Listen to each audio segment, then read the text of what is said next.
Salut à tous! On se retrouve aujourd'hui pour une nouvelle vidéo qui va être une critique de livre. Donc aujourd'hui je vous présente ce livre qui s'appelle La méthode Gentilly, une approche éthologique du cheval, débourrage et mise en confiance, qui est écrit par Bino Jacobo Gentilly, d'où le nom de la méthode. Alors c'est un livre qui est édité chez Zulma, donc c'est une maison d'édition que je connais pas, donc qui date de 97 et qui a été publié dans la collection L'équitation autrement.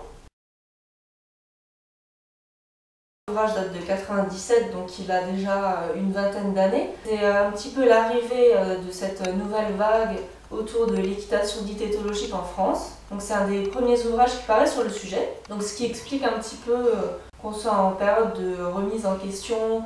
Donc il y a une critique assez dure de l'équitation classique, ce qui n'est plus trop le cas maintenant. On voit que cette opposition entre équitation dite éthologique et équitation dite classique commence à s'estomper un petit peu.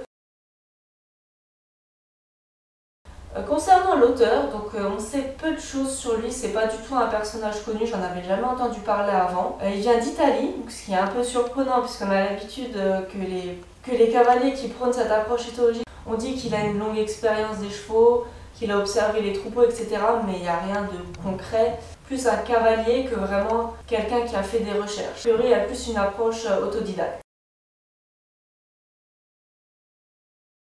Donc c'est un livre qui fait 130 pages avec des schémas et des illustrations principalement en noir et blanc.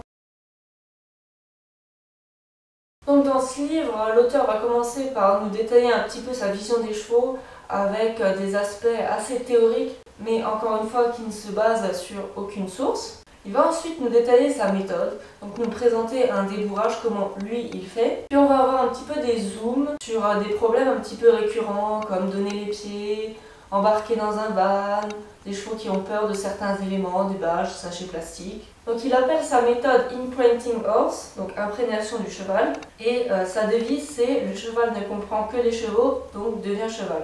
Puisqu'il essaye de nous mettre à la place du cheval, pouvoir comprendre un petit peu comment il fonctionne et du coup s'adapter à lui, plutôt que ce soit lui qui s'adapte à nous. Après c'est un petit peu dommage parce que c'est une approche qui se base sur son expérience personnelle, sa vision personnelle des choses. Il avance parfois des théories et on ne sait pas d'où elles viennent, on ne sait pas est-ce que c'est ce que lui s'imagine, est-ce que c'est sa façon de percevoir le cheval ou est-ce que ça se base vraiment sur des recherches scientifiques, on ne sait pas. Par exemple on a certains schémas, on ne sait pas du tout d'où ça vient, donc du coup c'est vraiment dommage. Malheureusement ce que j'ai trouvé très regrettable dans cet ouvrage, c'est qu'il y a une critique assez basse de l'équitation classique. C'est vraiment dommage, et ce notamment parce que l'équitation classique est réduite à ses dérives.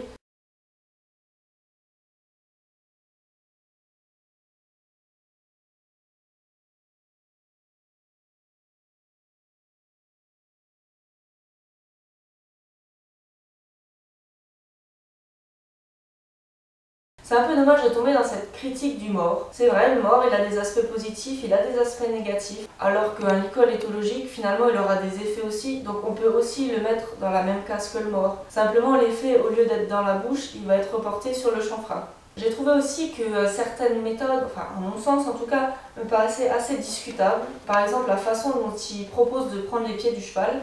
Donc voilà, en fait, il va servir d'une corde qu'il va mettre juste en dessous du boulet du cheval et il va tirer jusqu'à ce que le cheval donne le pied. Et ça n'apprend pas au cheval à reporter son poids sur l'autre membre. Après, pour ce qui est de la méthode de débourrage en elle-même, donc il va s'appuyer sur un schéma qu'on retrouve assez fréquemment. Donc on va retrouver les étapes de la désensibilisation au matériel, ensuite le montoir, le cavalier, les aides à cheval. On a là un pionnier de l'équitation dite éthologique. J'ai trouvé le livre intéressant, la remise en question pour se mettre à la place du cheval, c'était une bonne idée je trouve, c'est une valeur que je partage. Par contre, le gros point faible, c'est qu'il n'y a aucune source théorique, pas de bibliographie, et que l'auteur présente une vision très fermée. Il propose sa vision personnelle, mais il est très fermé à l'égard des autres méthodes, et ça, je trouve c'est vraiment dommage. Que par rapport à la méthode classique, il ait une attitude assez méprisante. Je trouve que c'est vraiment le gros point faible de ce livre, et du coup, je le recommanderais pas vraiment.